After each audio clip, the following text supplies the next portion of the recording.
Enchaînons maintenant avec une surprise. Et un millésime 1974.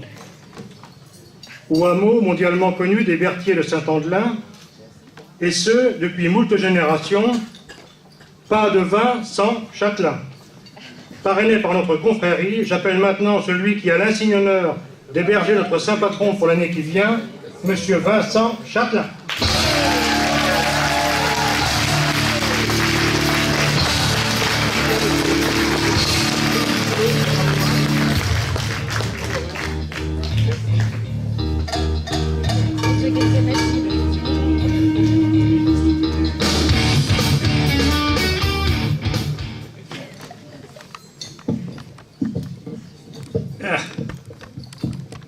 Cher Vincent, tes amis de toujours, dont certains sont là, auraient sans doute préféré que je t'interpellasse sous l'apostrophe de Nanas.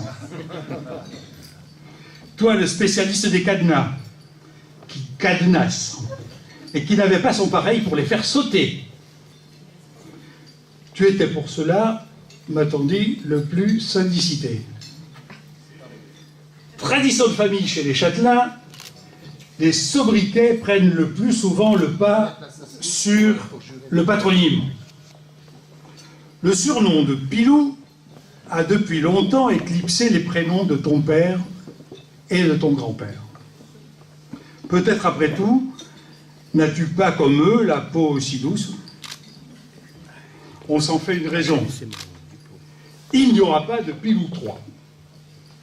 Tu as ton propre surnom, celui que tu t'es fait. Peau douce, d'ailleurs, pas si sûr. Tempérament plutôt rugueux, en tout cas. Tu n'as trop rien d'un diplomate. Et tes sorties publiques, pour dire leur fête à ceux qui s'entremettent, peuvent laisser parfois des souvenirs cuisants. Lorsque, plein d'une saine colère, je ne dis pas sainte, hein, je dis saine colère, tu dévoilais il y a quelques mois la fourberie d'un Tartuffe converti en Monsieur Jourdain, abusé par une intrigante. On croyait entendre la fameuse tirade d'Alceste à Philinte. Au travers de son masque, on voit à plein le traître. Partout, il est connu pour tout ce qu'il peut être, et ses roulements d'yeux, et son ton radouci, n'imposent qu'à des gens qui ne sont point d'ici. Malheur à celui qui dégratinerait. Il serait aussitôt, par un crayon magique, transformé en ragondin. Il y a une clé. Tu es ainsi devenu, sinon en vers, du moins en prose, la plupart du temps fleuri, le champion du sobriquet qui fait mouche. Tes bons mots sont célèbres. Tu es un caricaturiste. Si tu dessinais, Dubout serait ton modèle. Et si tu étais imitateur, Laurent Gérard n'aurait qu'à bien se tenir. Tant pis pour ceux qui te qualifient de grande gueule, ils sont, je le crains, passés à côté d'un vrai talent. Les gens sont bien souvent plus complexes qu'ils semblent. En entendant ton nom, tous les ragondins tremblent. Ton apprentissage, tu l'as fait au Berthier. En t'essayant pendant l'été, dès l'arrivée des Parisiens, à démontrer qu'à la campagne, on avait aussi de l'imagination. C'est ici qu'on a inventé la Pompadour. Pas la marquise, bien sûr, mais un engin bizarre, sorte de grosse pompe qui débite la goutte, presque au sortir de l'alambic, puis vaporise un alcool plutôt fort, à peine refroidi, dans la bouche d'un novice encore mal dégrossi. C'est ainsi qu'à peine âgé de 14 ans, tu as pris ta première cuite. Celle qui t'a peut-être conduit à devenir plus tard le maître de chais que tu es aujourd'hui.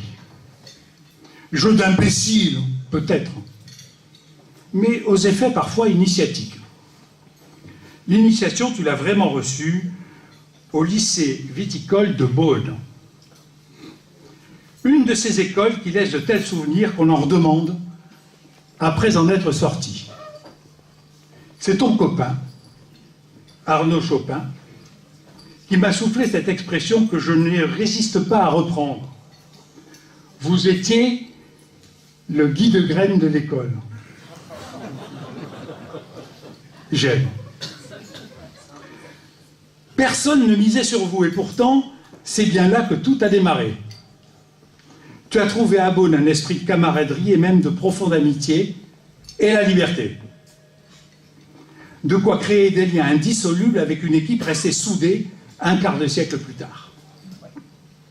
Tu y poursuis malgré tout les 400 coups, qui à distance désespèrent les tiens, et qui continuent pourtant d'espérer que tu trouveras bientôt, entre la fine et l'épaisse, la voie médiane de la sagesse.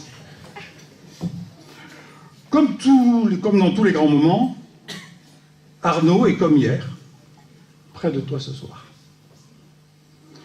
En 1998, pendant 6 mois, tu effectues un stage de formation professionnelle en Afrique du Sud. Je ne sais pas qui était à la tête de l'Afrique cette année-là. Peu importe. Plus formateur peut-être dans l'art de décaler les sons que dans celui d'élever du vin, il apparaît que ce séjour t'a marqué en laissant des souvenirs à la fine gueule que tu es devenu. Alors que l'Afrique, alors là on s'accroche, hein, alors que l'Afrique est dans l'attente d'une lutte passive, et hein, Vincent, qui n'est pas un gars du cru, facile, constate que les populations du Cap,